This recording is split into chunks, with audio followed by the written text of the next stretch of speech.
کرتے ہیں international news کا۔ ویتنام کے شہر ہو چی من کے قریب موجود ایک بار میں آگ لگنے سے 32 افراد ہلاک ہو گئے۔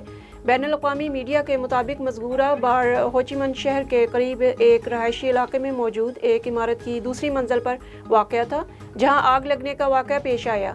ویتنامی وزارت سیکورٹی کے مطابق بار میں آگ لگنے کے واقعے میں 32 افراد ہلاک ہو گئے ہیں، جن میں 17 مرد اور 15 عورتیں شامل ہیں، جبکہ 11 افراد شدید زخمی ہو گئے ہیں۔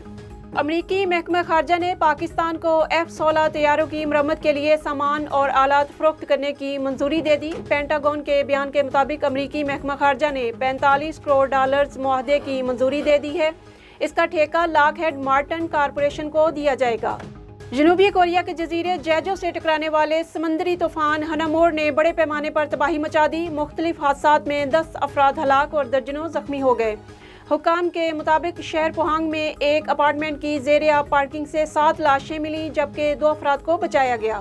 اس کے علاوہ شہر میں لاپتہ افراد کی تلاش کے لیے ریسکیو آپریشن جاری ہے۔